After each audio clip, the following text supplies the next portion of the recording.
Le dossier médical tomba sur le sol blanc de la clinique, ouvert comme une gifle. Claire Morel voulut se pencher pour le ramasser, mais ses doigts tremblaient trop. La perfusion tirait sur son bras maigre, son souffle sifflait dans sa poitrine, et devant elle, Laurent Delmas écrasait les feuilles du bout de sa chaussure cirée. Voilà ce que valent vos droits, Claire, du papier froissé. Camille, sa fille, se baissa aussitôt. Ne touchez pas à ça. Laurent lui arracha les feuilles des mains avant qu'elle puisse les reprendre. Il les déchira en deux, lentement, devant le lit de malade. La clinique privée Saint-Anselme ne travaille pas avec des gens insolvables. Votre mère a jusqu'à ce soir pour quitter sa chambre, sauf si elle signe. Il posa sur la couverture un acte de cession préparé par son avocat. La vieille maison des Morel, avec la boulangerie au rez-de-chaussée, y apparaissait pour un prix ridicule. Claire cligna des yeux, comme si chaque ligne lui brûlait la vue.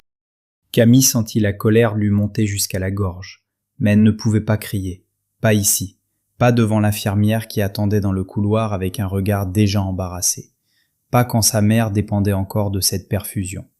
Pas quand le propriétaire de la clinique dînait chaque jeudi avec Laurent. « Vous n'avez pas le droit de couper son traitement », dit-elle d'une voix basse. Laurent sourit. « Ce n'est pas une menace, Camille, c'est une conséquence. » Claire leva une main vers sa fille. « Ne signe rien. » La jeune femme ferma les doigts autour d'un petit médaillon caché dans sa poche.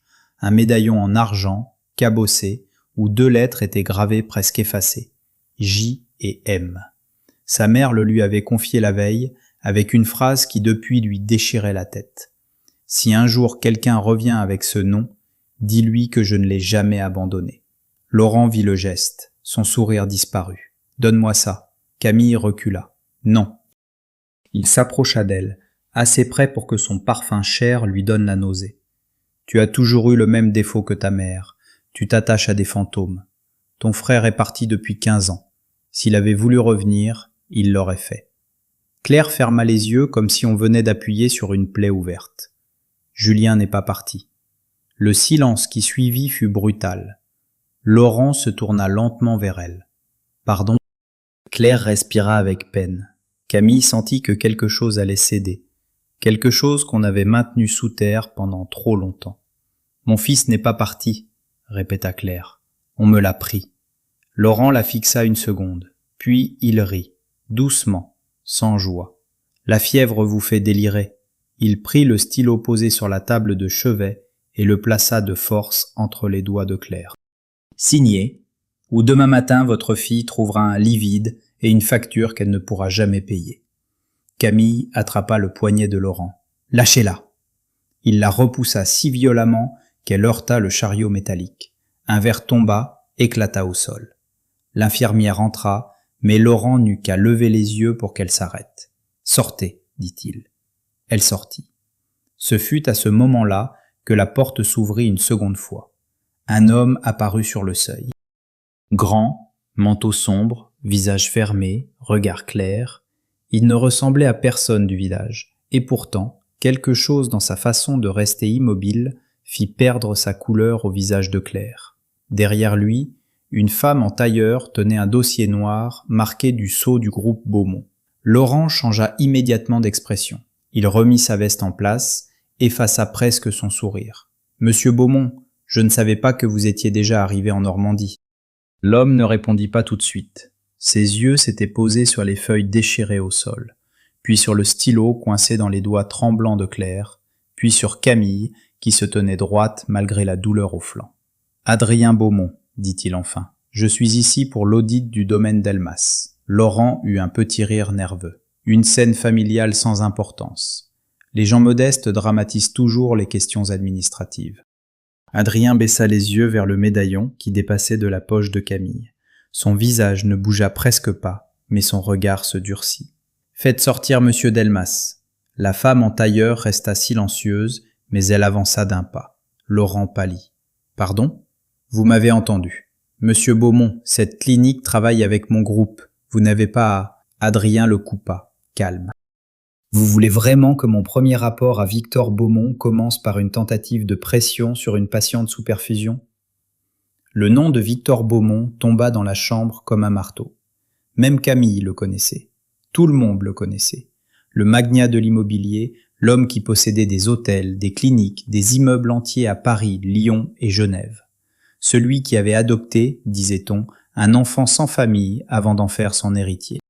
Laurent serra les dents. Il ramassa l'acte de cession, le plia, puis adressa à Claire un regard qui promettait la suite. « Nous reparlerons de tout cela. »« Non, dit Adrien, vous repasserez par mes avocats. » Laurent sortit sans saluer. Lorsque la porte se referma, Claire fixa l'homme au manteau sombre. Ses lèvres tremblaient. « Julien ?»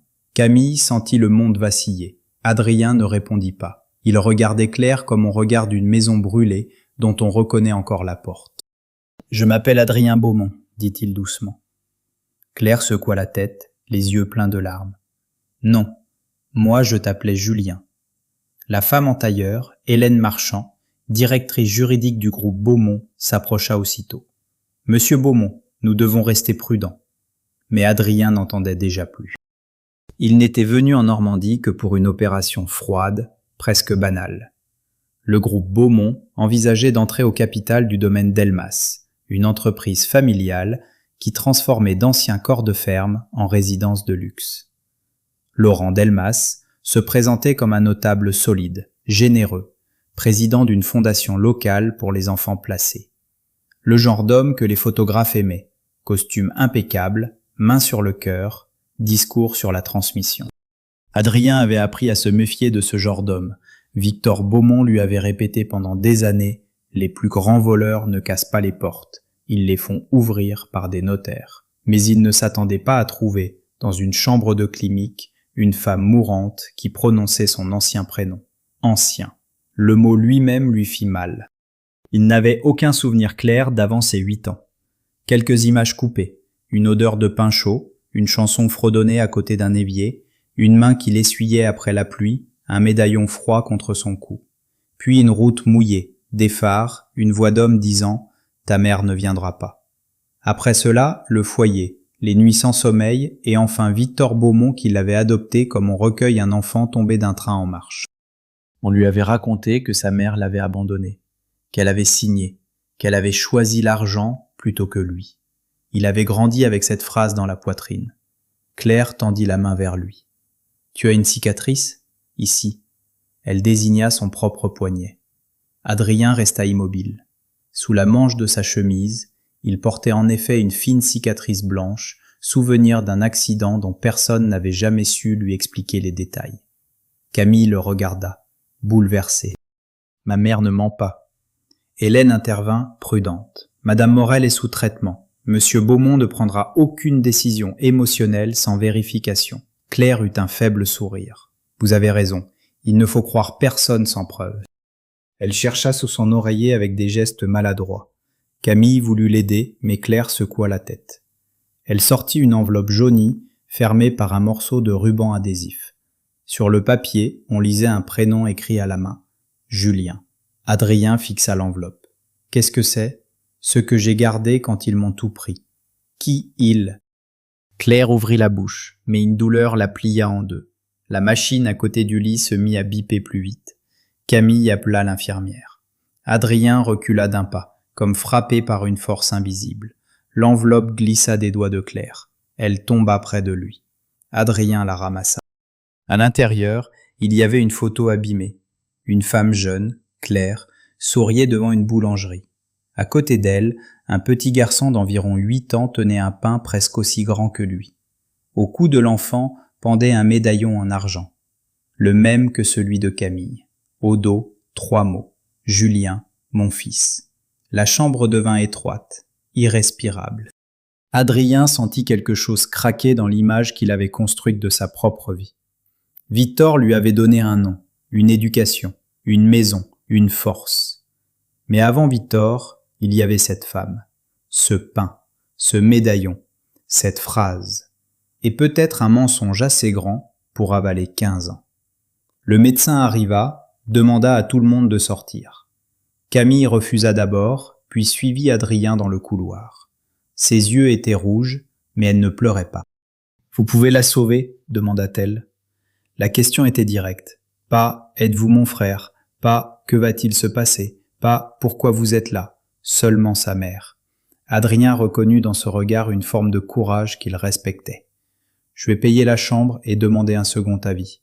Je ne vous demande pas la charité. Ce n'est pas de la charité, c'est une dette éventuelle. » Camille eut un rire bref, amer. Les gens riches ont une manière très élégante de ne jamais dire qu'ils aident. Adrien baissa les yeux vers l'enveloppe. Les gens pauvres ont parfois une manière très violente de refuser ce qui peut les sauver. Elle allait répliquer, mais il ajouta « Gardez votre médaillon et ne rentrez pas seul ce soir. » Camille pâlit. « Pourquoi ? » « Parce que M. Delmas avait peur de ce que vous tenez dans votre poche. » Elle referma la main sur le médaillon. « Il a toujours eu peur du prénom Julien. » Adrien la regarda. « Alors racontez-moi. » Camille hésita. Dans le couloir, les néons rendaient tout plus froid. Au bout, on apercevait Laurent qui parlait à voix basse au téléphone, le visage fermé. « Pas ici. » Adrien suivit son regard. « Très bien. » Il sortit son téléphone, donna 2 ordres. Sa voix ne monta pas, mais chaque mot semblait déplacer des murs. « Chambre maintenue. Aucun transfert sans mon accord. Sécurité devant la porte, et je veux les archives d'admission de Claire Morel. Pas demain, maintenant. » Hélène fronça les sourcils. « Adrien, tu sais que Victor n'aime pas que l'on engage le groupe sur des affaires personnelles. Victor m'a appris à reconnaître une extorsion. Il t'a aussi appris à ne pas confondre intuition et vérité. » Adrien regarda encore la photo. Alors on va trouver la vérité. Le soir même, la vieille maison des Morel semblait plus petite que dans la mémoire brisée d'Adrien.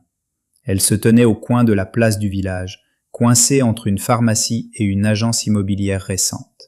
La boulangerie était fermée depuis des années. L'enseigne « Chez Morel » pendait encore, rouillée, comme une dent prête à tomber.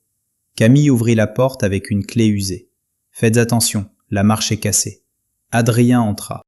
L'odeur le frappa avant les images. Farine froide, bois humide, un reste de vanille quelque part dans les murs. Sa gorge se serra si fort qu'il dut s'arrêter. Camille le remarqua, mais ne dit rien. Elle alluma une lampe. La pièce principale était modeste, mais tenue avec une dignité presque obstinée. Une table cirée, 2 chaises dépareillées, un buffet ancien, des rideaux lavés trop de fois. Sur le mur, il manquait des cadres. Des rectangles plus clairs trahissaient ce qui avait été vendu. « Ma mère a tout fait pour garder la maison, » dit Camille. « Laurent voulait l'acheter depuis des années. Il prétend que c'est pour réhabiliter le quartier. En vérité, il veut construire des appartements de luxe autour de la place. » Adrien passa les doigts sur le comptoir de l'ancienne boulangerie. Une image lui revint soudain, ses pieds d'enfant sur un tabouret. Une femme qui riait parce qu'il avait de la farine jusque dans les cheveux. Une voix. « Doucement, Julien, on ne bat pas la pâte comme un tambour. » Il ferma les yeux. Camille ouvrit une boîte en métal posée dans le buffet. À l'intérieur se trouvaient des papiers, quelques photos, une vieille cassette audio et une enveloppe de la mairie. Voilà ce qu'elle a gardé. Adrien s'approcha. Pourquoi ne pas avoir porté plainte? Elle l'a fait.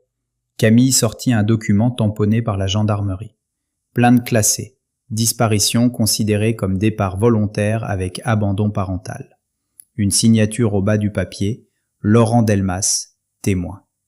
Adrien lut en silence. Il a témoigné contre elle. Il était son beau-frère, le mari de sa sœur, Isabelle. Tout le monde le croyait. Il avait de l'argent, des relations, des costumes propres. Ma mère, elle, était une veuve qui tenait une boulangerie et qui faisait des malaises depuis l'accident. Quel accident? Camille prit une inspiration. La nuit où vous avez disparu, la camionnette de ma mère a été retrouvée contre un platane.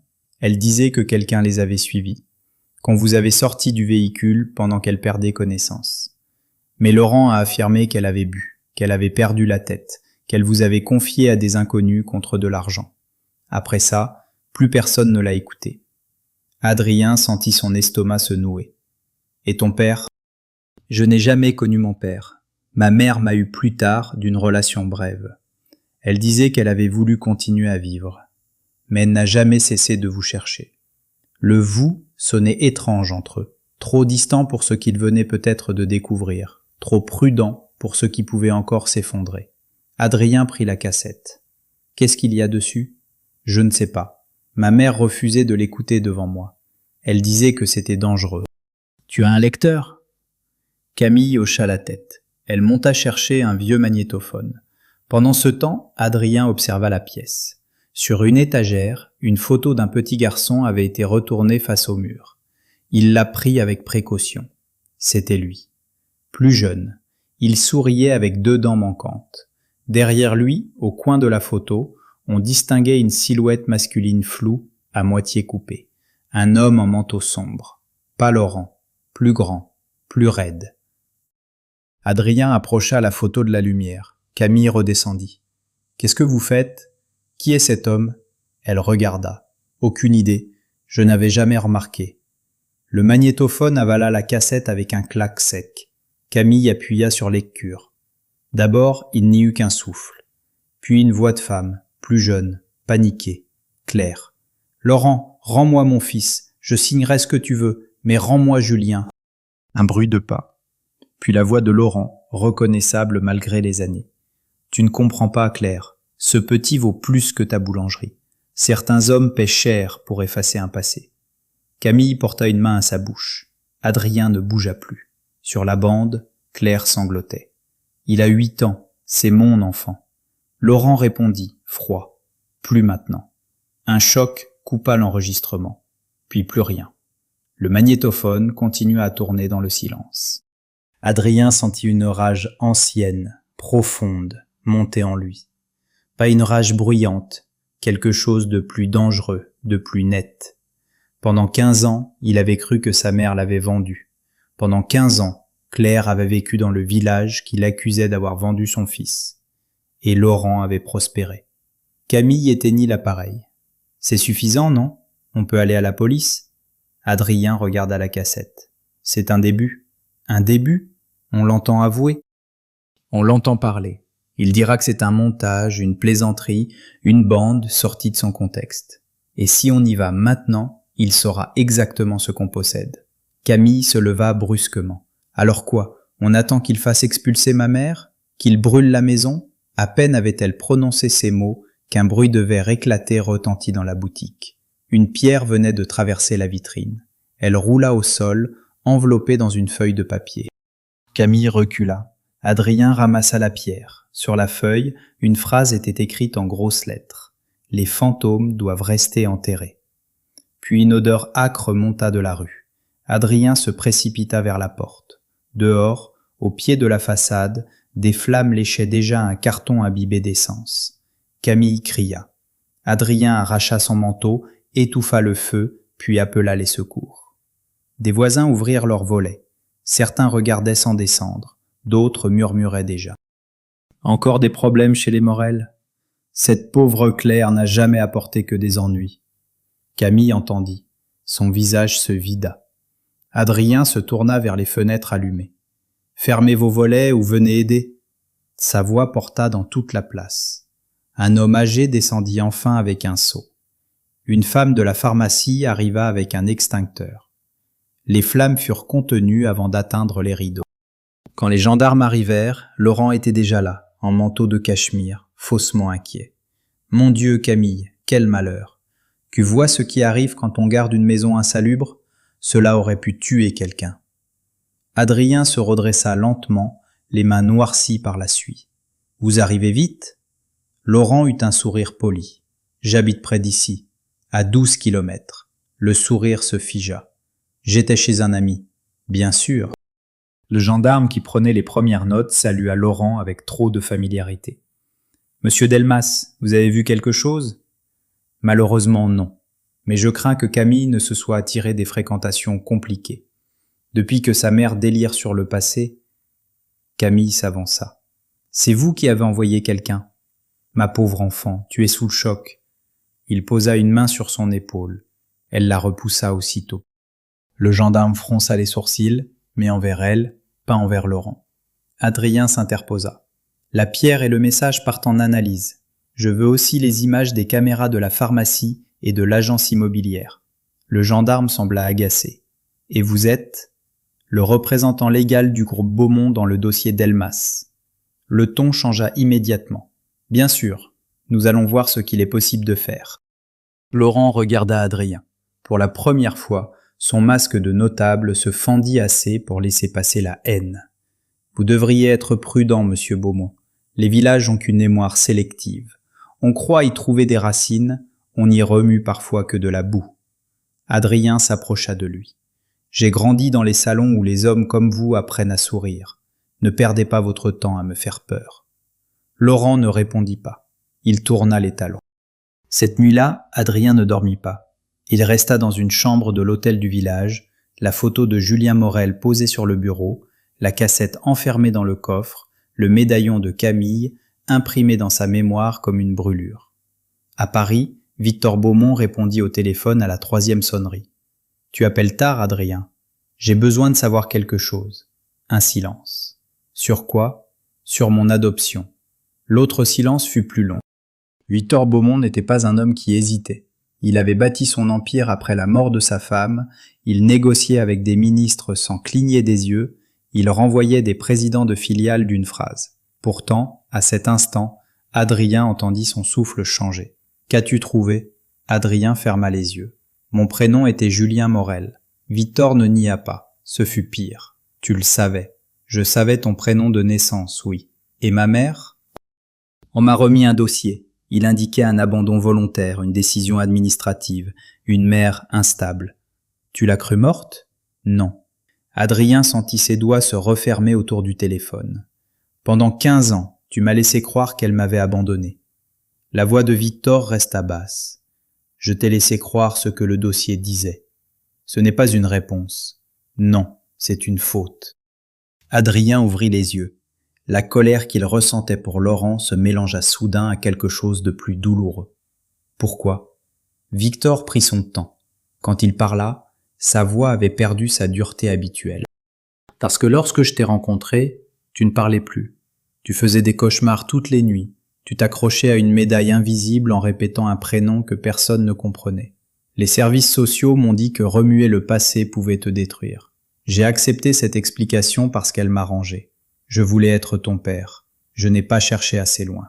Adrien regarda la place sombre par la fenêtre. Quelqu'un a fabriqué ce dossier. Alors nous allons le démonter. Non, moi je vais le démonter. La voix de Victor se durcit légèrement. Adrien, tu m'as appris à ne jamais entrer dans une pièce sans savoir où sont les sorties. Eh bien, je suis dans la pièce depuis 15 ans, maintenant je cherche la porte. Victor soupira. Je serai à Rouen après-demain. Pas encore. Pourquoi ? Parce que Laurent Delmas se croit protégé. Je veux qu'il continue. Au matin, Camille trouva devant la boulangerie 2 hommes de sécurité envoyés par Adrien. Elle s'en irrita d'abord, puis découvrit que quelqu'un avait tenté de forcer la porte arrière pendant la nuit. La serrure portait des marques fraîches. Adrien arriva peu après, accompagné d'Hélène. « Votre mère est stable, dit-il. Elle a été transférée dans une aile sous surveillance. Le docteur Valin reprend son dossier. » Camille posa ses mains sur ses hanches. « Vous donnez des ordres partout comme ça ? Seulement quand les gens compétents refusent de les donner.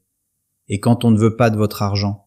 Alors je paye quand même, et on se dispute ensuite. » Elle aurait voulu le détester un peu, c'était plus simple. Mais il avait les traits tirés d'un homme qui venait de perdre une vérité et qui refusait de s'écrouler. Hélène posa un dossier sur la table. Les archives de la clinique ont été curieusement modifiées. La facture impayée de Madame Morel a été accélérée hier matin sur demande du cabinet Delmas. Nous avons aussi demandé les images de vidéosurveillance autour de la place. La caméra de l'agence immobilière était éteinte au moment de l'incendie. Camille eut un rire sans joie. Quelle surprise! Celle de la pharmacie fonctionnait, reprit Hélène. Mais le propriétaire refuse de nous transmettre les images sans réquisition. Adrien se tourna vers Camille. Qui possède la pharmacie? Madame Arnaud. Elle doit de l'argent à Laurent. Tout le monde lui doit quelque chose ici. Pas tout le monde, dit Adrien. 1 heure plus tard, il entra dans la pharmacie. Camille l'accompagnait, méfiante. Madame Arnaud, une femme sèche aux chignons serrés, blêmit en le reconnaissant. « Monsieur Beaumont, je ne m'attendais pas. Je veux les images d'hier soir. »« Je ne peux pas, il y a la confidentialité. Les clients... » Adrien posa une carte de visite sur le comptoir. « Votre bail commercial expire dans 3 mois. Le propriétaire des murs est une société civile immobilière liée au groupe Delmas. Le groupe Beaumont vient d'en racheter la créance principale ce matin. » Madame Arnaud ouvrit la bouche. « Camille tourna lentement la tête vers Adrien. « Vous avez fait ça quand ?»« Tôt. » Il continua, sans hausser la voix. « Vous pouvez protéger l'homme qui vous tient par la dette ou transmettre des images à quelqu'un qui peut faire renouveler votre bail à un loyer normal. Choisissez avec votre conscience, mais choisissez vite. » La pharmacienne baissa les yeux. Ses mains tremblaient lorsqu'elle sortit une clé USB d'un tiroir. « Je n'ai rien vu. Je ne veux pas d'ennuis. » « Les ennuis sont déjà là, Madame Arnaud. La question est de savoir de quel côté vous voulez être quand ils deviendront publics. » Dans la voiture, Camille ne put retenir un sourire bref. « C'était donc ça votre première petite victoire ? » « La première petite victoire, c'est que votre mère a passé la nuit. » Elle se tut, puis plus doucement, « Merci. » Adrien regarda la route. « Ne me remerciez pas trop vite. Les images ne montreront peut-être rien. » Elles montrèrent pourtant assez. On y voyait une camionnette blanche, sans plaque avant, s'arrêter devant la boulangerie. Un homme encapuchonné en descendait, lançait la pierre, déposait le carton, allumait le feu.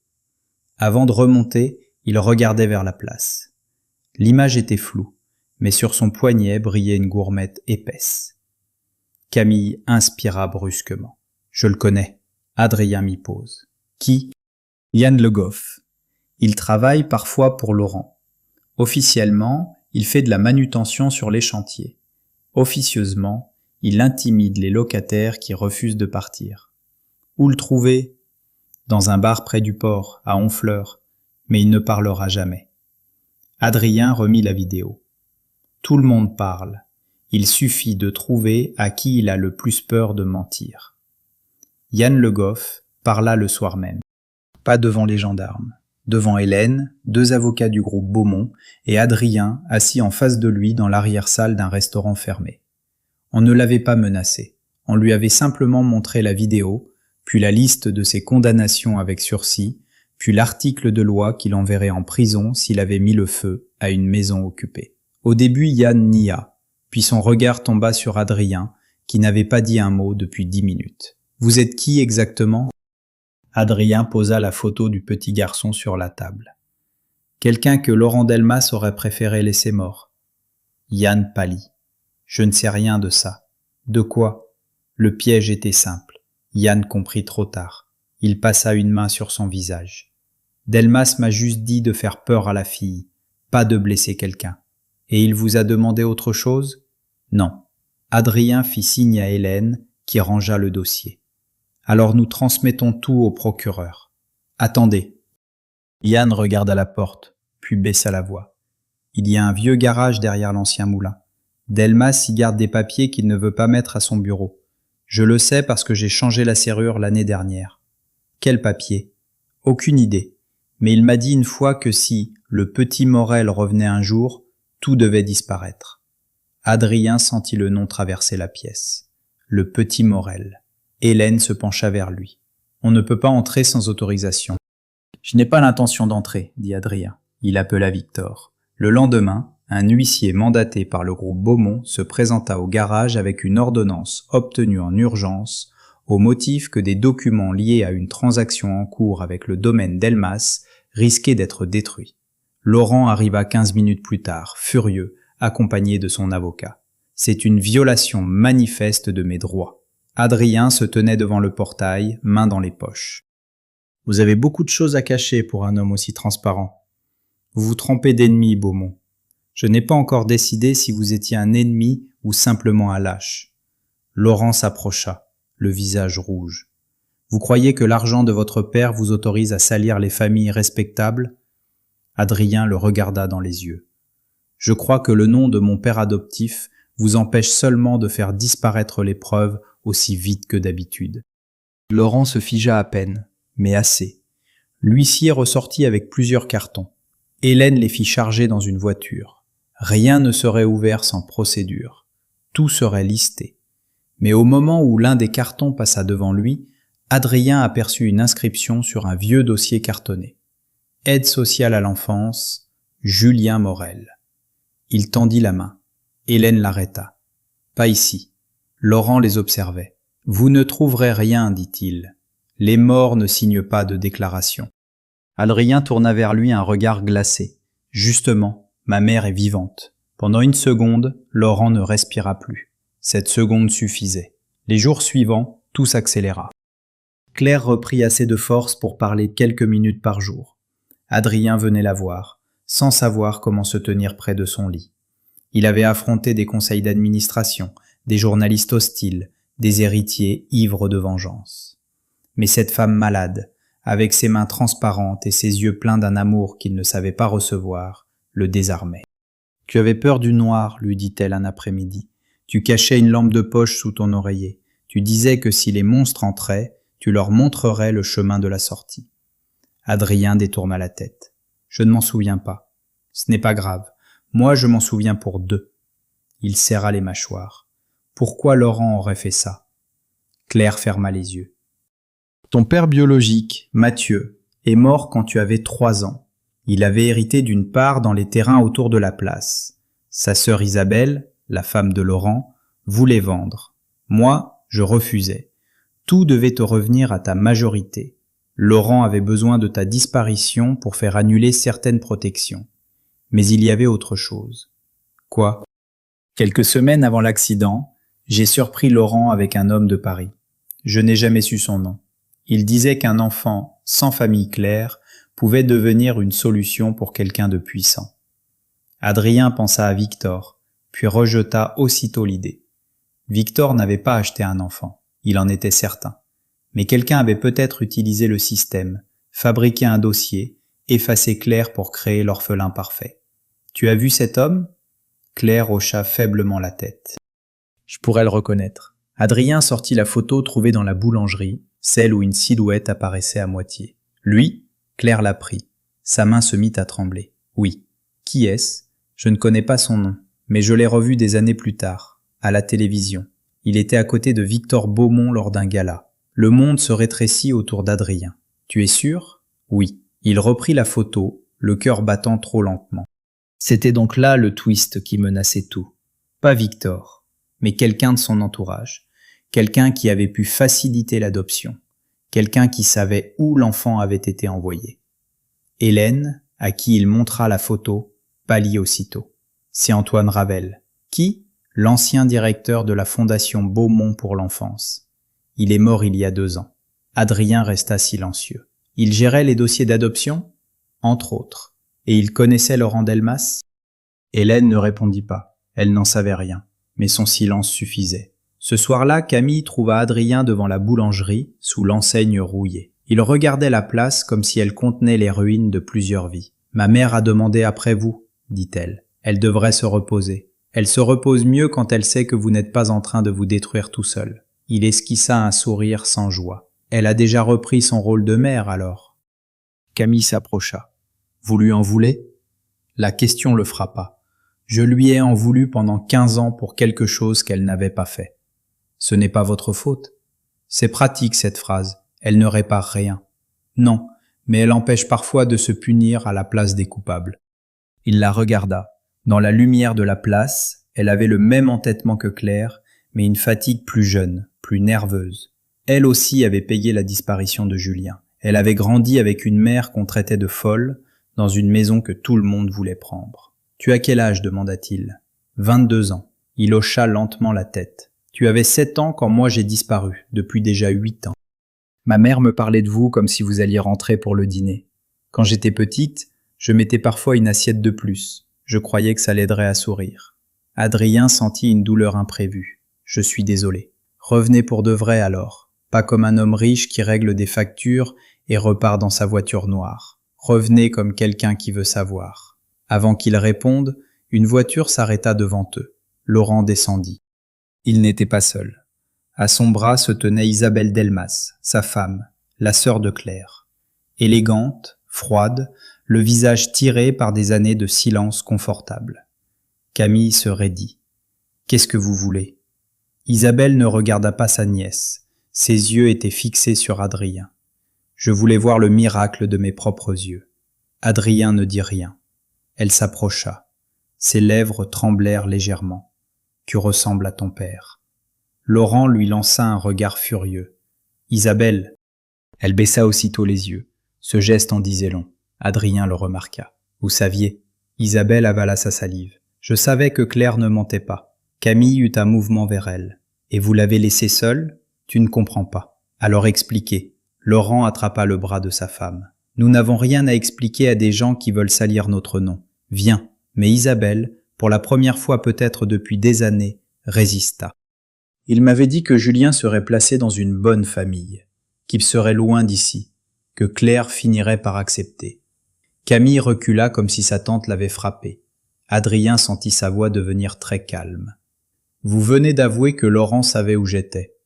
Isabelle porta une main à sa bouche. Laurent la lâcha brusquement. Elle est fragile, elle prend des médicaments. Ses propos n'ont aucune valeur. Les vôtres en auront bientôt très peu, dit Adrien. Laurent sourit alors, mais ce sourire avait perdu son vernis. Vous croyez être le premier homme riche à venir ici jouer les justiciers? Ce village appartient à ceux qui savent tenir les dossiers, les dettes et les souvenirs. Votre mère a passé 15 ans pour une folle. Vous pensez qu'un retour théâtral va tout changer? Adrien fit un pas vers lui. Non, les preuves vont tout changer. Laurent ricana. Les preuves brûlent. Le téléphone de Camille vibra au même moment. Elle lut le message et blêmit. La clinique. Adrien se tourna vers elle. Quoi? Ils disent que ma mère a fait une crise. Elle a demandé à voir Laurent. Isabelle poussa un petit cri. Laurent, lui, ne sembla même pas surpris. Adrien comprit trop tard. Ils se précipitèrent à la clinique. Dans le couloir, les agents de sécurité d'Adrien n'étaient plus devant la porte. L'un d'eux avait été appelé pour un faux incident au parking, l'autre parlait avec une infirmière affolée. La chambre de Claire était vide. Sur le lit, l'oreiller portait encore la trace de sa tête. Camille se mit à courir dans le couloir. « Maman !» Adrien attrapa le médecin de garde. « Où est Claire Morel ?»« On m'a dit qu'elle avait signé une décharge pour sortir avec sa famille. »« Quelle famille ?» Le médecin tendit un document. La signature au bas de la page était tremblante. Claire Morel. Mais Adrien avait vu Claire signer, la veille, un consentement médical. Ce n'était pas sa signature. Hélène arriva, essoufflée. Les caméras du couloir ont été désactivées pendant 20 minutes. Camille se tourna lentement vers Laurent, qui venait d'entrer derrière eux, jouant l'inquiétude. « Où est ma mère ?» Il leva les mains. « Je viens d'apprendre la nouvelle comme vous. » Adrien s'approcha de lui, si près que Laurent recula d'un pas. « Vous avez 10 secondes pour me dire où elle est. » Laurent murmura, assez bas pour que seul Adrien l'entende. Les morts ne parlent pas 2 fois. Adrien sentit son poing partir avant de réfléchir. Le coup fit tomber Laurent contre le mur. Des infirmières crièrent. Hélène attrapa Adrien par le bras. « Pas ici. » Laurent porta une main à sa lèvre fendue. Puis il sourit, ravi. « Tout le monde a vu ? L'héritier Beaumont agresse un homme sans preuve dans une clinique. Voilà qui fera un excellent titre. » Adrien comprit alors la deuxième partie du piège. Dans le couloir, 2 journalistes locaux venaient d'apparaître, appareil levé. Camille, blanche comme un linge, recula contre le mur. Laurent se redressa, essuyant le sang au coin de sa bouche avec un mouchoir. « Vous voyez, mademoiselle Morel, ceux qui prétendent vous sauver finissent toujours par vous abandonner au scandale. » Adrien regarda les caméras, les infirmiers, les patients sortis de leur chambre, les téléphones levés. Puis son téléphone sonna. C'était un numéro inconnu. Il décrocha. Une respiration faible se fit entendre, puis la voix de Claire, presque inaudible. « Julien, ne viens pas seul. » Un bruit de lutte. Une autre voix, déformée, souffla près du téléphone. « Ce soir, au gala d'Elmas, qu'il choisisse, sa mère ou son nom. » La ligne se coupa. Adrien resta immobile. Laurent, devant tout le couloir, ouvrit les bras avec une innocence parfaite. « Un problème, monsieur Beaumont ?» Camille fixa Adrien, les yeux pleins de terreur. Et pour la première fois depuis son retour, il n'eut aucune réponse prête. Adrien comprit en 1 seconde que sa colère avait offert à Laurent exactement ce qu'il voulait. Une image simple, brutale, facile à vendre. L'héritier milliardaire qui frappait un notable local. Le fils perdu qui, à peine revenu, devenait dangereux. Le groupe Beaumont mêlé à une histoire de village. Une mère malade disparue, une fille pauvre au bord de l'hystérie. Laurent savait fabriquer des récits. Pendant 15 ans, il avait fabriqué celui de Claire. Adrien rangea lentement son téléphone dans sa poche. Son visage se referma, non par froideur, mais parce qu'il avait besoin de ne plus laisser voir ce qui brûlait en lui. Camille s'approcha. « Il a ma mère, je sais. Alors pourquoi vous ne bougez pas ? Parce qu'il veut que je bouge mal. » Elle le fixa comme si ces mots étaient une trahison. « Vous parlez stratégie pendant qu'elle est peut-être... » « Vivante !» coupa Adrien. « Elle est vivante. Il l'a fait appeler pour que je l'entende. Un mort ne sert plus de monnaie d'échange. » Camille porta les 2 mains à son visage. Elle ne pleura pas. Elle respirait trop vite, mais elle resta debout. Hélène les entraîna dans une salle vide de la clinique. Elle ferma la porte derrière eux. « Adrien, le gala Delmas commence dans quelques heures. Il y aura le maire, des élus, des investisseurs, la presse régionale, et Victor doit y apparaître pour annoncer l'étude du partenariat. Laurent veut te forcer à choisir entre la réputation du groupe et Claire. »« Non, » dit Adrien. « Il veut me faire croire que je dois choisir. » Camille se tourna vers lui. « Vous avez entendu sa voix. Il va la tuer si vous le provoquez. Il ne la tuera pas avant le gala. Il a besoin d'un spectacle. » Et après ? Adrien ne répondit pas tout de suite. Il avait appris à lire les hommes comme Laurent. Il ne cherchait pas seulement à gagner. Il voulait que l'autre s'abaisse en public, signe sa propre défaite, reconnaisse leur version du monde. Laurent ne voulait pas simplement garder les terrains, ni même effacer la cassette. Il voulait entendre Claire Morel redevenir folle devant témoins. Il voulait voir Camille supplier. Il voulait qu'Adrien Beaumont, adopté par un homme plus puissant que lui, renonce lui-même à redevenir Julien. Le téléphone de Hélène vibra. Elle lut le message, pâlit. Les premiers articles sortent déjà. Altercation violente à la clinique Saint-Anselme. Ils disent que tu as agressé Laurent après une dispute autour d'un héritage local. Camille murmura. Il nous enferme. Adrien se tourna vers Hélène. Appelle Victor. Dis-lui de venir au gala, mais de ne rien annoncer avant mon signal. Quel signal ? Il comprendra. Adrien, fais-le. Hélène le regarda quelques secondes, puis obéit. Adrien prit ensuite le téléphone de Camille. « Vous avez le numéro de votre tante ? Isabelle ? » ?»« Oui. » »« Elle ne répondra pas. Elle a parlé devant Laurent. Elle a peur, mais elle a fissuré le mur. Les gens qui se taisent depuis longtemps ne se réveillent jamais d'un seul coup. Il faut leur donner une raison de ne pas se recoucher. » Camille composa. La première tentative resta sans réponse. La deuxième aussi. À la troisième, une voix faible répondit. « Camille, je ne peux pas. » « Où est ma mère ?» Un silence. « Je ne sais pas. » Camille ferma les yeux. « Ne mentez pas encore. Pas maintenant. » Isabelle respira avec difficulté. « Laurent a appelé quelqu'un après notre départ. Il a parlé du pavillon de chasse, celui près de l'étang, sur l'ancien domaine de mon père. Mais je ne sais pas si... » Adrien tendit la main. Camille lui passa le téléphone. « Isabelle, écoutez-moi. Si Claire meurt, Laurent vous fera porter ce que vous savez. Il dira que vous étiez fragile, jalouse, instable. Il vous a déjà entraîné dans son mensonge. Ne le laissez pas choisir votre chute. » La voix d'Isabelle se brisa. « J'ai eu peur toute ma vie. Alors ayez peur utilement. Envoyez l'adresse. » La ligne coupa. Quelques secondes plus tard, une localisation arriva sur le téléphone de Camille. Elle le fixa comme si elle tenait un cœur battant. « On y va. » Adrien secoua la tête. « Non. Hélène y va avec la police judiciaire que Victor va faire prévenir par le procureur. » « Vous plaisantez ? Si je disparais avant le gala, Laurent annule tout. Si vous disparaissez, il utilise votre absence contre votre mère. Nous devons être vus. » Camille recula. « Vous voulez aller à son gala pendant qu'on cherche ma mère ? Je veux qu'il croie que sa scène tient encore. Pendant ce temps, on retire Claire de sa main. » Elle le gifla. Le bruit claqua dans la petite salle. Hélène s'arrêta au milieu d'une phrase au téléphone. Adrien ne bougea pas. Camille avait les yeux pleins d'une douleur nue. « C'est ma mère.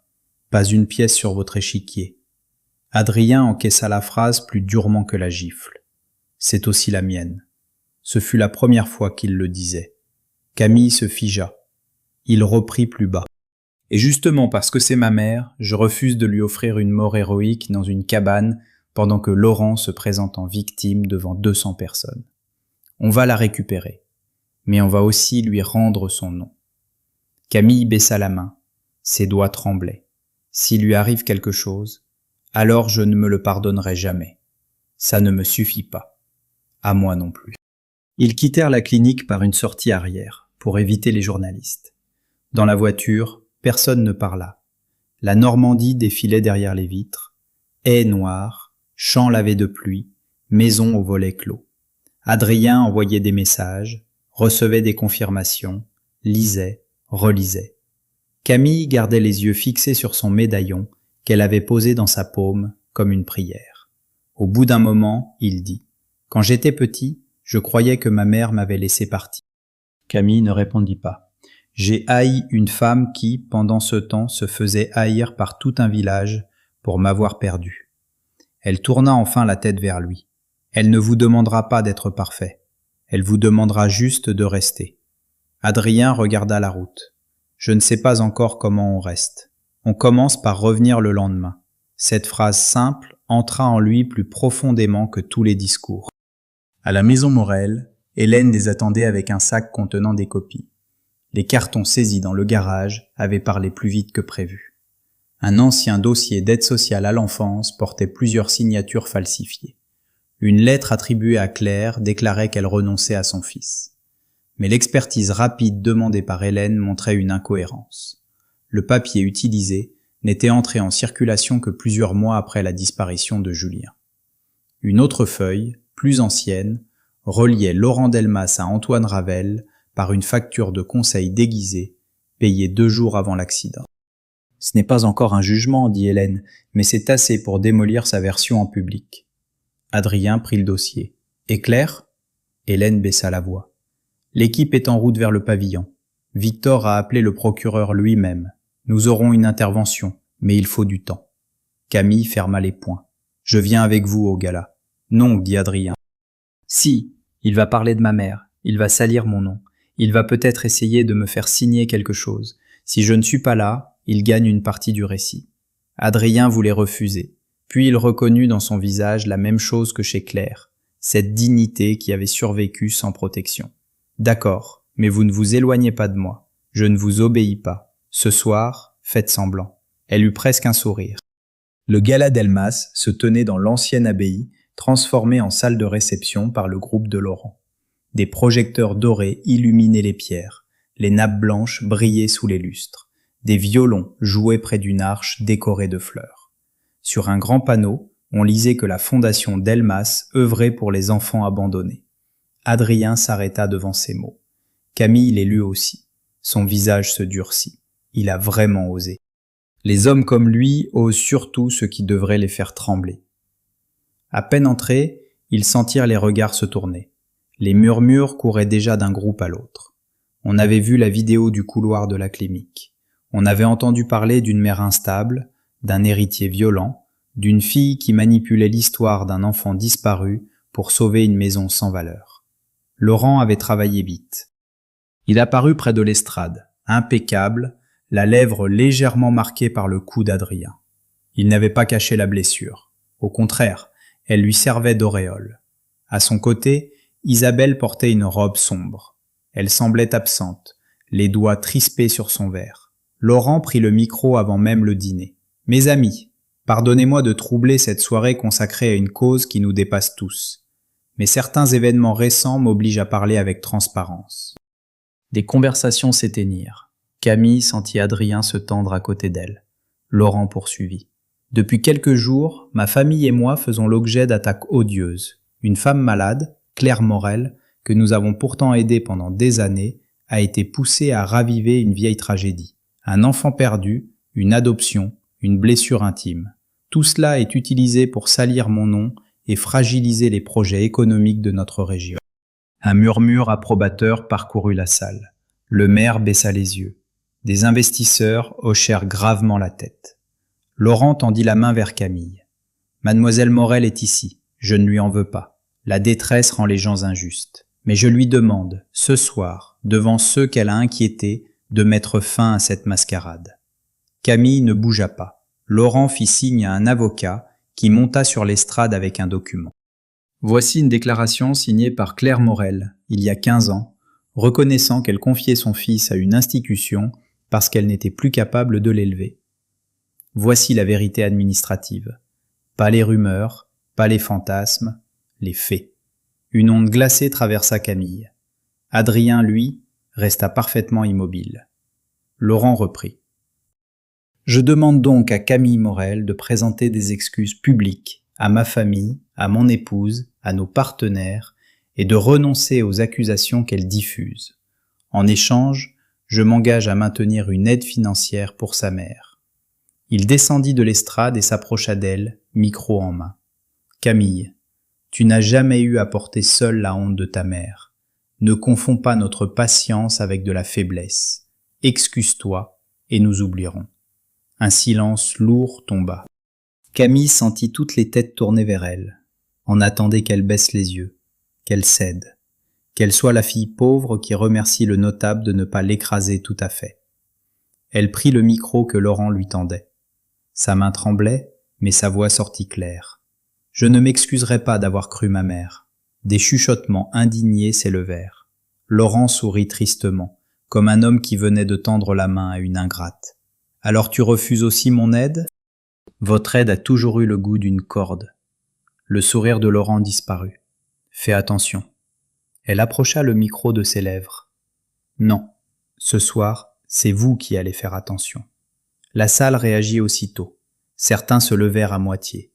L'avocat de Laurent voulut reprendre le micro, mais Adrien s'avança et se plaça près de Camille. Laurent leva les yeux vers lui. « Monsieur Beaumont, après l'agression de cet après-midi, je vous conseille de rester silencieux. » « Je ne te demande pas de me croire, Laurent. Je te demande de regarder les preuves. » Un frisson parcourut la salle. Le tutoiement avait claqué comme une porte. Laurent ricana. « Les preuves ? Une cassette sortie d'un grenier ? Une vieille femme confuse ? Une jeune fille prête à tout pour garder une maison ?» Adrien leva la main. Les lumières baissèrent. Sur l'écran géant prévu pour les vidéos caritatives, une image apparut. D'abord la photo de la boulangerie Morel, claire, jeune, souriante, le petit garçon au pain, le médaillon en argent. Puis une copie de l'acte de renonciation présenté par Laurent. Hélène, montée discrètement dans la régie, prit la parole depuis le fond de la salle. Le document que M. Delmas vient de présenter comporte 3 anomalies matérielles, le papier, l'encre et le tampon administratif. Tous 3 sont postérieurs à la date indiquée. Un brouhaha éclata. Laurent se tourna vers la régie. « C'est ridicule. Une analyse faite par vos employés n'a aucune valeur. » Hélène continua, calme. « C'est pourquoi l'original saisi dans votre garage a été placé sous contrôle d'huissier et transmis au parquet. La copie que vous avez apportée ce soir reprend la même falsification. » Le visage de Laurent se contracta. L'écran changea. Une facture apparut, adressée à une société appartenant à Laurent, au bénéfice d'Antoine Ravel, ancien directeur d'une fondation liée à l'adoption d'Adrien Beaumont. Adrien prit le micro. « Antoine Ravel a préparé le dossier qui m'a fait entrer dans le système comme enfant abandonné.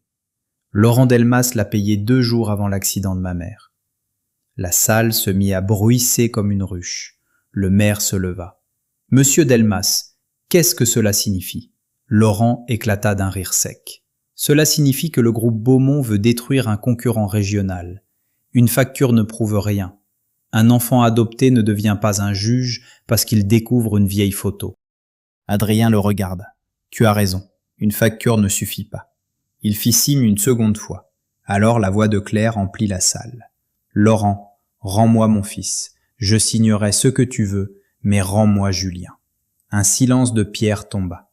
Puis la voix de Laurent, plus jeune, mais reconnaissable. « Tu ne comprends pas, Claire. Ce petit vaut plus que ta boulangerie. Certains hommes paient cher pour effacer un passé. » Camille ferma les yeux. Adrien sentit sa propre respiration se briser. « Il a 8 ans. C'est mon enfant. Plus maintenant. » La bande s'arrêta. Personne ne parlait. Même ceux qui avaient voulu détourner les yeux ne pouvaient plus. Laurent resta immobile quelques secondes. Puis, il applaudit lentement, 3 fois. Très théâtral. Une bande magnétique vieille de 15 ans, facile à manipuler, diffusée par un homme qui m'a frappé devant témoin. Vous êtes impressionné ? Moi aussi. Mais au tribunal, cela ne tiendra pas. Adrien attendait cette réponse. Laurent avait toujours une sortie, toujours une porte latérale. Alors Victor Beaumont entra dans la salle. Il ne fit pas d'effet spectaculaire, il n'en avait pas besoin. Sa seule présence déplaça l'air. Les conversations moururent. Les téléphones se levèrent. Les investisseurs se redressèrent. Victor avança jusqu'à Adrien, puis se tourna vers Laurent. « Vous avez raison sur un point, monsieur Delmas. Une émotion ne suffit pas. C'est pour cela que j'ai demandé dès ce matin la réouverture complète du dossier d'adoption d'Adrien par mes avocats et par le procureur. » Laurent pâlit. Victor poursuivit. « J'ai aussi remis aux enquêteurs toutes les archives de la Fondation Beaumont pour l'enfance, y compris les correspondances d'Antoine Ravel. Plusieurs courriels imprimés mentionnent votre nom, vos paiements et la nécessité de rendre la mère juridiquement inexistante. » Un murmure horrifié traversa la salle. Laurent recula d'un pas. « Vous bluffez. » Victor le fixa. « Je bluffe parfois en affaires. Jamais avec mon fils. » Adrien sentit le mot le traverser. « Mon fils. » Pas comme une possession, comme une protection. Mais Laurent, acculé, retrouva sa cruauté. « Votre fils, lequel? Celui que vous avez élevé sur un mensonge? Celui que vous avez pris parce qu'un dossier vous arrangeait? Ne jouez pas les saints, Victor. Vous avez bâti votre bonheur sur le silence de Claire Morel. » La phrase toucha juste. La salle entière se tourna vers Victor. Celui-ci ne baissa pas les yeux. « Oui, j'ai cru un dossier parce que cela m'arrangeait de le croire. J'ai failli à une femme que je n'avais jamais rencontrée. Cette faute m'appartient. Mais je suis ici pour la réparer, pas pour la couvrir. » Adrien regarda Victor longtemps. Quelque chose, entre eux, se fissura encore. Mais derrière la fissure, il y avait peut-être de la vérité. Laurent comprit qu'il perdait le centre de la scène. Alors il changea de cible. Il marcha vers Camille. « Très bien. Parlons réparation. Ta mère a disparu aujourd'hui, n'est-ce pas? Une femme malade, confuse, qui fuit peut-être parce que sa propre fille l'a exposée à ce cirque. Tu veux savoir ce que je crois, Camille? Je crois que Claire est déjà trop fragile pour survivre à votre vérité. » Camille blêmit. Adrien fit un pas, mais Laurent leva le micro, triomphant. « Tu veux sauver ta mère? Alors demande à monsieur Beaumont de retirer ses accusations. Ici, maintenant. Dis-lui que tu t'es trompé. Sinon, que restera-t-il de Claire quand les journaux auront fini avec elle? » La salle retint son souffle. Camille regarda Adrien. Il vit dans ses yeux la tentation terrible de tout sacrifier pour une chance, même fausse, de protéger Claire. Son téléphone vibra dans sa poche. Un seul message de Hélène, depuis la régie. Elle est vivante, sécurisée, en route. Adrien tendit le téléphone à Camille. Elle lut. Son corps vacilla, mais cette fois ce ne fut pas de peur. Elle releva la tête vers Laurent. « Ma mère est libre. » Le visage de Laurent changea. Pour la première fois, il ne joua plus. La panique pure traversa ses traits. « Quoi ?» Les portes du fond s'ouvrirent. 2 policiers en civil entrèrent, suivis d'un médecin, puis de Claire dans un fauteuil roulant. Elle était pâle, enveloppée dans une couverture, mais vivante. Isabelle marchait derrière elle, en larmes, entourée par une agente. Camille courut vers sa mère et tomba à genoux devant elle, non par humiliation, mais par soulagement. Claire posa les 2 mains sur son visage. « Ma fille. » Adrien resta à distance quelques secondes. Il n'osait pas avancer. Claire le vit pourtant. Elle lui tendit la main. « Julien. » Cette fois il vint. Il s'agenouilla devant elle comme un homme qui rend les armes. Pas devant Laurent, pas devant la foule, devant sa mère. Claire posa sa main maigre sur sa joue. « Je t'avais dit que je ne t'avais pas abandonné. » Adrien ferma les yeux. « Je sais. »« Non, dit-elle doucement. Maintenant tu sais. » Laurent tenta de reculer vers une sortie latérale, mais 2 policiers lui barrèrent le passage. Il retrouva une dernière fois sa voix de notable. « C'est une erreur. Ma femme peut t'expliquer. Isabelle, dis-leur. » Tous les regards se tournèrent vers elle. Isabelle tremblait. Pendant 15 ans, elle avait survécu en se taisant.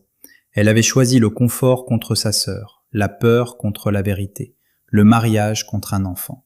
Mais en voyant Claire vivante, Camille à genoux, Adrien enfin revenu, quelque chose se défit en elle.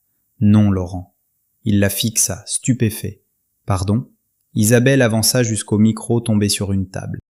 Claire n'a jamais vendu son fils. Laurent a organisé l'accident avec Antoine Ravel. Je n'ai pas vu l'enlèvement, mais j'ai vu les papiers. J'ai entendu les menaces. J'ai gardé le silence parce qu'il m'a dit que je perdrais tout. Laurent hurla. « Tais-toi » Sa voix résonna contre les pierres de l'abbaye. Isabelle recula mais continua. « Et cet après-midi, quand Claire a été emmenée, j'ai compris qu'il ne s'arrêterait jamais. J'ai donné l'adresse du pavillon. Un policier s'approcha de Laurent. « Monsieur Delmas, vous allez nous suivre. » Laurent éclata. « Vous croyez que c'est fini? Vous n'avez rien. Des larmes, des souvenirs, une épouse dépressive. » Adrien se leva. « Il y a aussi Yann Le Goff. Il a confirmé l'incendie commandé contre la maison Morel. Il a expliqué où tu cachais les dossiers. Et il a donné le nom de l'homme qui a conduit la voiture la nuit de l'accident. » Laurent se figea. « Tu mens. »« Non, je te rends seulement ce que tu as construit.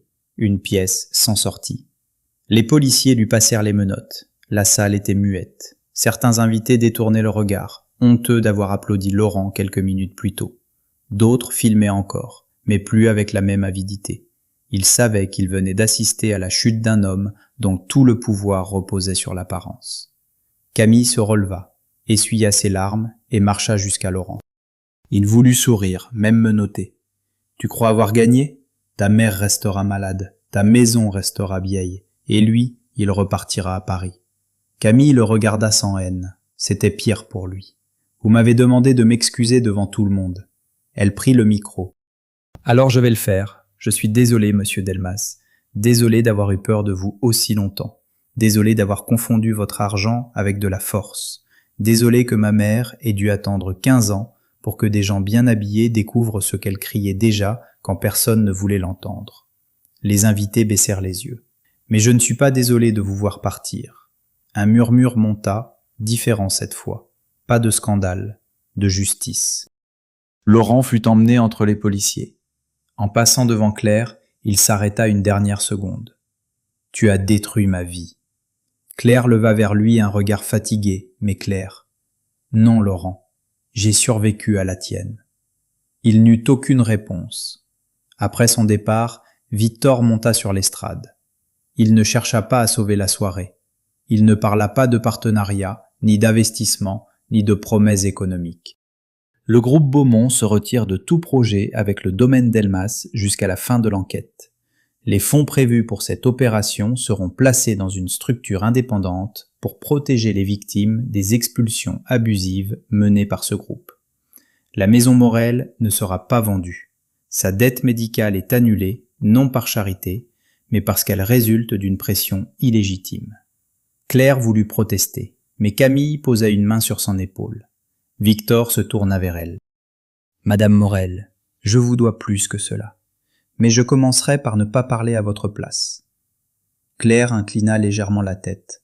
« C'est déjà mieux que beaucoup d'hommes. » Un rire nerveux, presque tendre, traversa la salle. Adrien s'approcha de Victor. « Tu aurais pu cacher les archives. »« Oui. Pourquoi tu ne l'as pas fait ?» Victor regarda Claire, puis Camille, puis son fils adoptif. « Parce que je t'ai déjà perdu une fois dans un mensonge. Je ne voulais pas te garder une deuxième fois de la même manière. » Adrien ne répondit pas. Il n'était pas prêt à pardonner entièrement. Mais il n'avait plus besoin de choisir entre ces deux vies comme si l'une devait tuer l'autre. Plus tard, dans une petite pièce attenante à l'abbaye, Claire fut examinée par le médecin. Elle avait été retrouvée au pavillon de chasse, faible, déshydratée, mais sans blessure grave. Laurent avait voulu la garder cachée jusqu'à ce qu'Adrien cède publiquement, puis la faire passer pour une fugue confuse. Isabelle avait donné l'adresse à temps. Les policiers avaient trouvé sur place le faux formulaire de sortie de la clinique, une seringue de sédatif et le téléphone utilisé pour appeler Adrien. Camille resta près de sa mère sans lâcher sa main. Adrien, lui, attendit près de la fenêtre. Claire finit par l'appeler. « Tu vas rester loin de moi toute la nuit ?» Il eut un faible sourire. « Je ne voulais pas t'étouffer. J'ai attendu 15 ans, tu peux bien m'étouffer un peu. » Il s'approcha. Elle désigna le médaillon de Camille. « Il y en avait 2, le tien et le sien. Quand tu as disparu, il ne restait que celui que j'avais gardé pour l'enfant que je portais peut-être un jour. Je l'ai donné à Camille, quand elle a compris qu'elle avait un frère quelque part. » Camille détacha le médaillon et le posa dans la main d'Adrien. « Je l'ai gardé assez longtemps pour vous le rendre. » Adrien referma doucement les doigts autour. « Non. » Elle fronça les sourcils. Il rouvrit la main et plaça le médaillon entre trois. « On va le garder dans la maison. » pas comme une preuve, comme une clé. Claire pleura alors, silencieusement. Adrien ne sut pas quoi dire. Alors il fit ce que Camille lui avait appris. Il resta. Les semaines qui suivirent furent dures, mais nettes. Laurent Delmas fut mis en examen pour enlèvement, séquestration, faux, usage de faux, extorsion, incendie volontaire et subornation de témoins. D'autres victimes sortirent de l'ombre, locataires menacés, artisans ruinés, familles poussées à vendre. Les journaux qui avaient d'abord relayé sa version publièrent des rectificatives embarrassées. Le maire, soudain très soucieux de morale, annonça une commission. Personne n'y crut vraiment, mais le village comprit que le vent avait tourné. Isabelle témoigna. Elle ne fut pas pardonnée d'un coup. Claire refusa les grandes scènes de réconciliation. Elle accepta seulement qu'Isabelle vienne parfois, sans parfum trop fort, sans excuses théâtrales, s'asseoir dans la cuisine et aider à éplucher des pommes. C'était peu. C'était peut-être ce qu'elle pouvait porter. Victor Beaumont fit rouvrir les anciens dossiers de sa fondation. Le nom d'Antoine Ravel fut retiré de la plaque d'un foyer d'accueil. Plusieurs familles demandèrent des vérifications. Ce fut la part la plus sombre de l'affaire. Comprendre que Julien Morel n'avait peut-être pas été le seul enfant transformé en dossier propre pour adultes pressés. Adrien s'y engagea avec une froideur précise. Pas pour se venger de fantômes, mais pour empêcher les vivants de continuer à leur ressembler. Claire quitta la clinique un matin de pluie fine. La boulangerie n'était pas encore réparée, mais la vitrine avait été remplacée. Sur la porte, Camille avait collé une feuille écrite à la main « Réouverture prochaine ». Adrien la lut, surpris. « Vous allez rouvrir ?» Camille croisa les bras. « Ma mère dit que personne ne guérit dans une maison qui ne sent pas le pain. » Claire, assise dans la voiture, lança « Et mon fils a des mains, il peut apprendre. » Adrien regarda ses mains, habitué au contrat, aux poignées de porte de salle de conseil, au stylo trop cher. « Je ne sais pas faire du pain. » Camille sourit. « C'est bien, vous allez enfin apprendre quelque chose d'utile. » Le premier dimanche de la réouverture, tout le village passa devant la boulangerie. Certains entrèrent avec de vraies excuses. D'autres achetèrent une baguette pour acheter un peu de paix avec leur conscience. Claire servit chacun avec politesse, mais sans s'abaisser. Elle n'avait plus besoin de convaincre. Son fils était là, derrière le comptoir, maladroit avec la monnaie, incapable d'emballer correctement les tartes, mais présent. Une vieille voisine, celle qui avait longtemps répété que Claire inventait tout, posa des pièces sur le comptoir. « Je suis contente que votre garçon soit revenu. » Claire la regarda. « Il n'est pas revenu grâce à vous. » La femme baissa la tête. « Non. » Claire lui donna son pain. « Alors souvenez-vous-en quand une autre femme parlera et que personne ne voudra l'entendre. » La voisine hocha la tête et sortit. Adrien observa sa mère avec une admiration silencieuse. « T'es plus dur que Victor. »« Non, dit Claire, je suis boulangère. Je sais qu'on ne rend pas bon un pain brûlé en prétendant qu'il n'a jamais brûlé. » Camille éclata de rire. Le soir, après la fermeture, ils restèrent tous les trois dans la cuisine. La farine flottait encore dans l'air. Le médaillon était accroché près de la caisse, entre une vieille photo de Julien et une photo plus récente prise le jour même. Claire au centre, Camille d'un côté, Adrien de l'autre. Pas une famille réparée parfaitement. Une famille revenue de loin. Victor arriva après le départ des derniers clients. Il portait un manteau sombre et tenait une boîte de pâtisserie achetée ailleurs, ce qui fit lever les yeux au ciel à Claire. Apporter des gâteaux dans une boulangerie, c'est audacieux. Je n'ai pas encore appris vos règles. Il va falloir si vous venez ici. Victor regarda Adrien. Je peux ? Adrien comprit qu'il ne demandait pas seulement la permission d'entrer dans la cuisine. Il hocha la tête. Victor posa la boîte, puis sortit de sa poche un petit dossier. Les documents officiels sont prêts. Tu peux reprendre légalement le nom Morel, garder Beaumont, ou porter les deux. Il n'y a aucune urgence. Adrien prit le dossier sans l'ouvrir. Pendant longtemps, son nom avait été une cage. Julien, l'enfant volé. Adrien, l'enfant reconstruit. On lui avait fait croire qu'il devait choisir entre la blessure et le salut. Il regarda Claire, puis Victor, puis Camille. Adrien, Julien, Morel, Beaumont. Claire sourit à travers les larmes. Victor baissa la tête, ému. Camille dit « C'est long sur une carte de fidélité ». Adrien répondit « Alors tu écriras « le frère qui emballe mal les tartes. Elle lui lança un torchon au visage, ils rirent, Claire aussi. Même Victor sourit, légèrement, comme un homme qui découvre une langue étrangère. Plus tard, Adrien sortit seul sur la place. La nuit était douce. L'enseigne, chez Morel, venait d'être nettoyée, mais on avait laissé une trace de rouille sur un côté. Camille disait que les cicatrices honnêtes valaient mieux que les rénovations mensongères. Elle le rejoignit, 2 tasses de tisane à la main. « Vous repartez quand à Paris ? » ?»« Demain. » Elle baissa les yeux trop vite. Il ajouta « Et je reviens vendredi. » Elle lui tendit une tasse. Le lendemain puis vendredi, vous progressez. J'ai une bonne professeure. Ils restèrent côte à côte devant la boulangerie. Vous savez, dit Camille, pendant des années j'ai imaginé mon frère comme un héros qui rentrerait et punirait tout le monde. Adrien eut un sourire triste. Décevant ? Non, plus réel. Elle regarda les lumières de la maison. Vous n'avez pas tout réparé, personne ne peut rendre 15 ans. Mais quand Laurent a été emmené, j'ai regardé ma mère. Pour la première fois, les gens ne la voyaient plus comme une folle. Ils la voyaient comme une femme à qui on avait volé son fils. Ça, c'était déjà beaucoup. Adrien suivit son regard. Et toi, qu'est-ce qu'on t'a volé ? Camille resta silencieuse un moment. Une enfance tranquille, une mère moins triste, la possibilité d'être légère. Je suis désolé. Je sais, mais vous n'êtes pas celui qui doit payer. Non, mais je peux rester pendant qu'on reconstruit. Elle tourna la tête vers lui. Alors restez bien, pas à moitié. Il hocha la tête. Dans la maison, Claire appela leurs prénoms. Pas Adrien seulement, pas Julien seulement. Les deux, mêlés dans sa voix comme 2 fils recousus. Adrien, Julien, la tisane va refroidir. Camille rit. Elle va vous appeler 2 fois maintenant. C'est le prix de votre nom composé.